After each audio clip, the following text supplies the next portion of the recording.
Rohan is 24. Every morning he wakes up, puts on a suit that's 2 sizes too big, and goes to a job he hates. Why? Because his father said it was stable.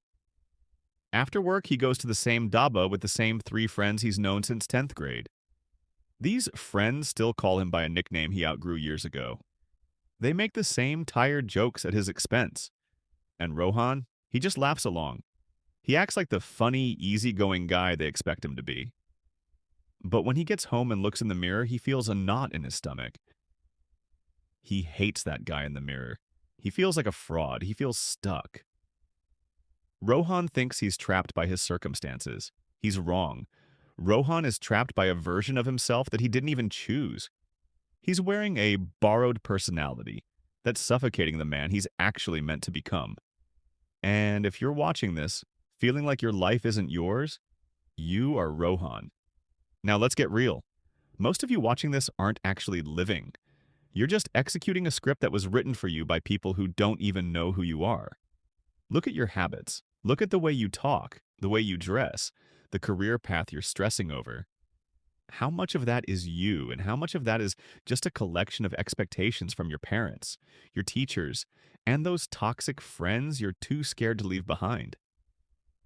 You've accepted default settings. When you buy a new phone, the wallpaper is basic, the ringtone is standard. That's what you've done with your soul. You're living on the factory settings of a 15-year-old because you were too lazy or too scared to go into the settings and change who the hell you are. Listen to me, and listen well. You aren't stuck. You're just operating on outdated software that you never bothered to upgrade.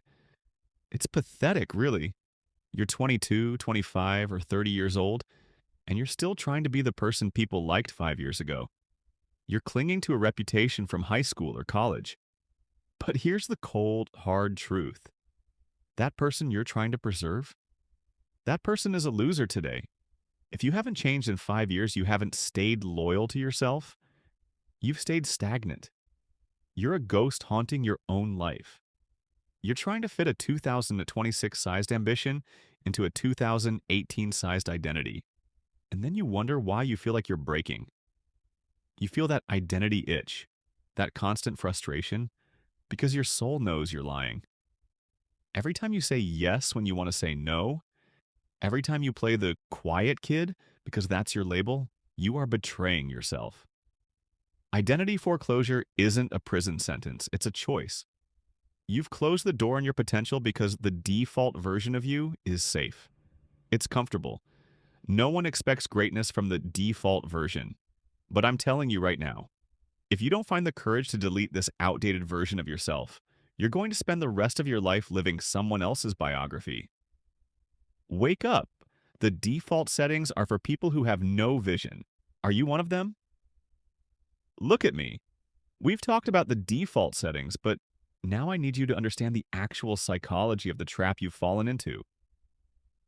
It's called identity foreclosure, and it is the most silent, efficient killer of human potential ever discovered.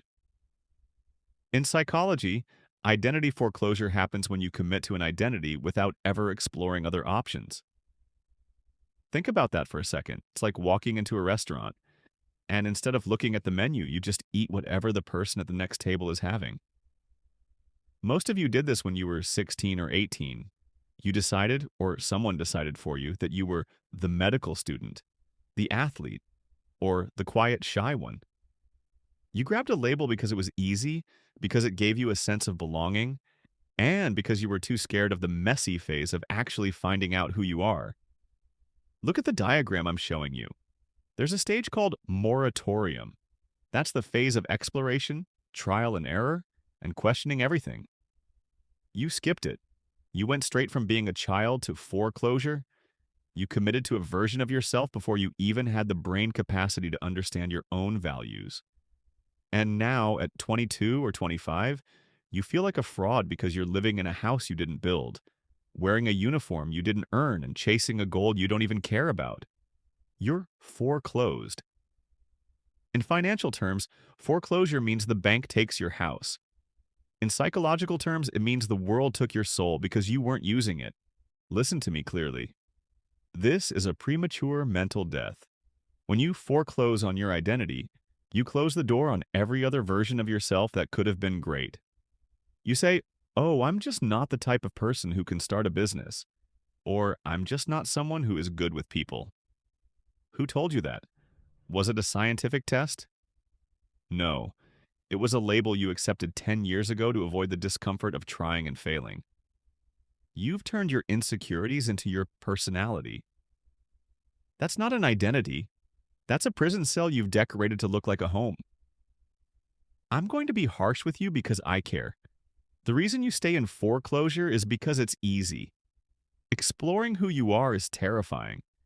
It means you might have to realize you've wasted the last 5 years. It means you might have to stand alone for a while. It means you have to face the void of not knowing who you are. But let me tell you what's more terrifying.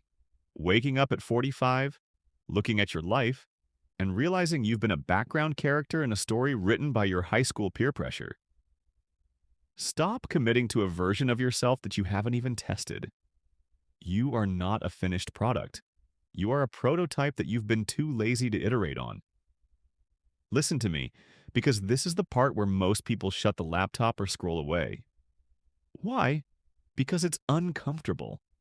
It's the part where I expose the lie you've been telling yourself for years. You say you hate being lazy. You say you hate being stuck.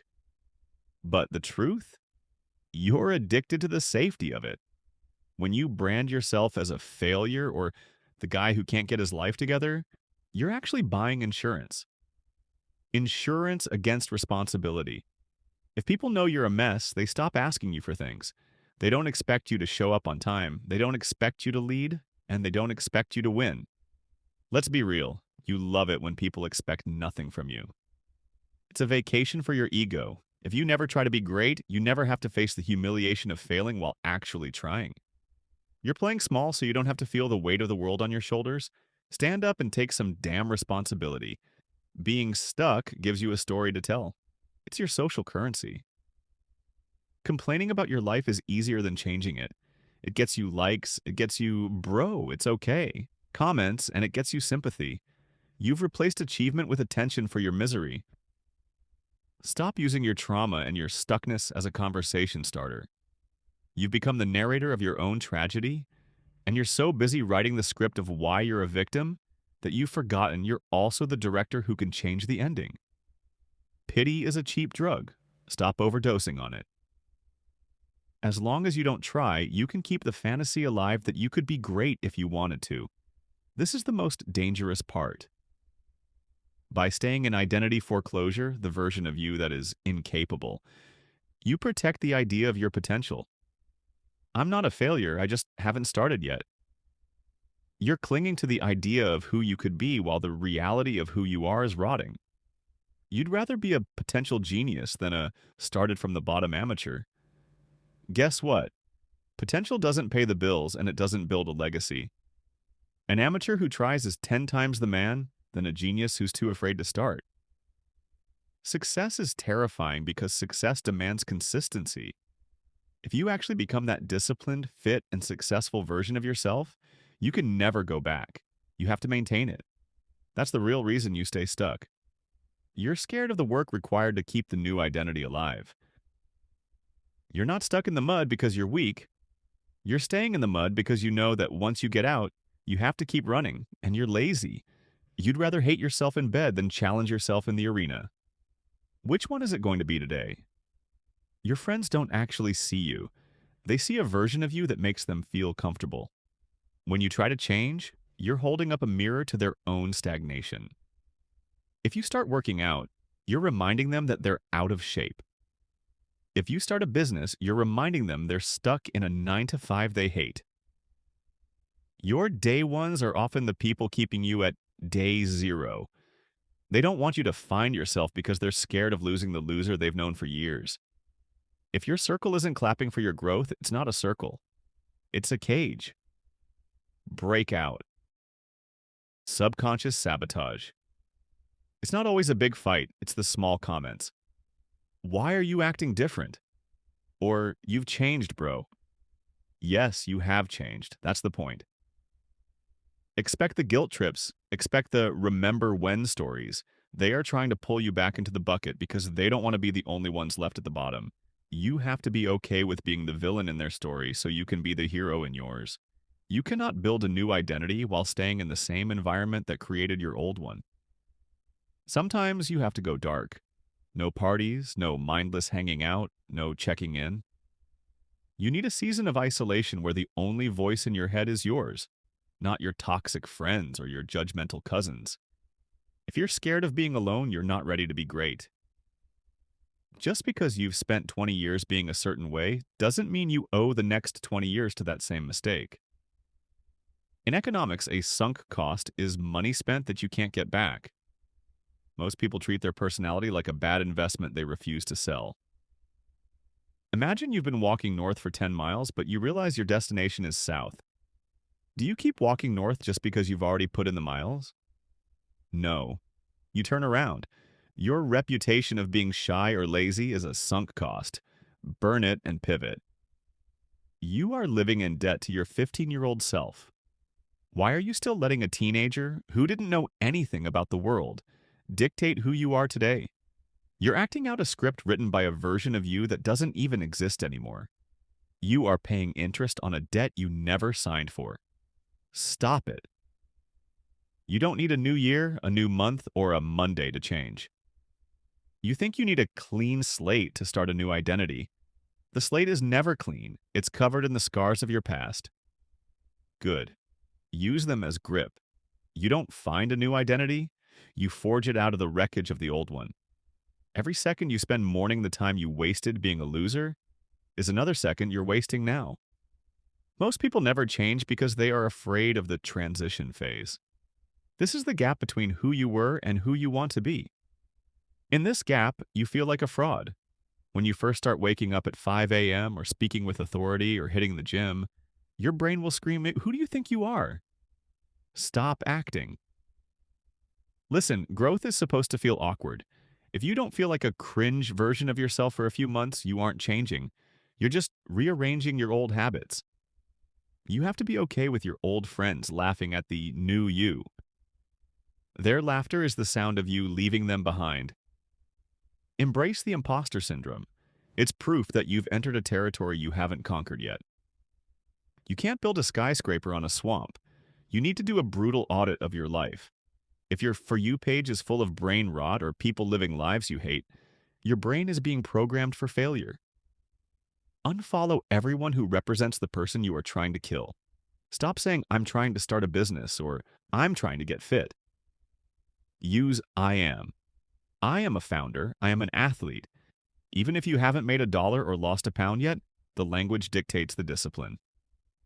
Identity foreclosure is broken through evidence. If you tell yourself you're a disciplined person, but you can't even make your bed, your brain knows you're lying.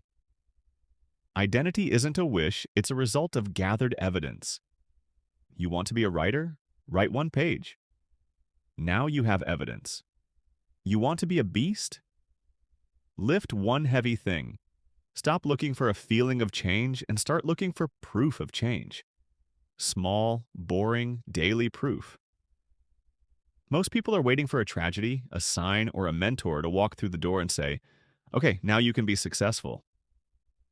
This is a lie. To become the person you want to be, you have to be the assassin of the person you currently are.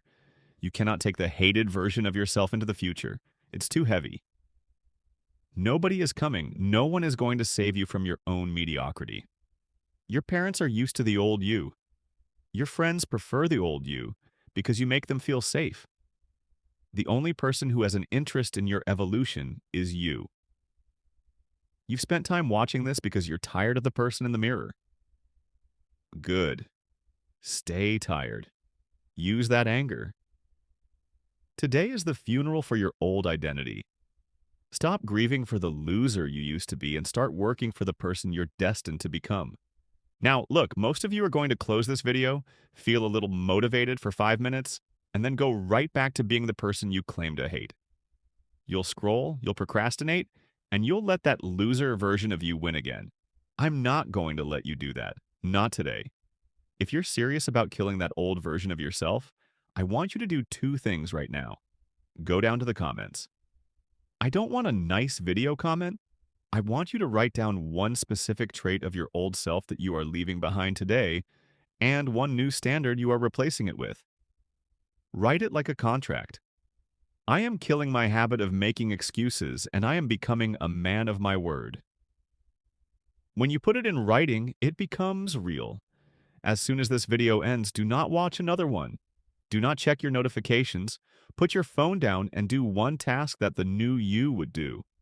Clean your desk, go for a run, or work on that project for 10 minutes. Prove to your brain, right now, that the old version of you is dead. If you're a part of the 1% who actually wants to evolve, subscribe and join this brotherhood. We don't do motivation here. We do transformation. The funeral for your old self is over. Now go out there and prove the new version of you exists. Get to work.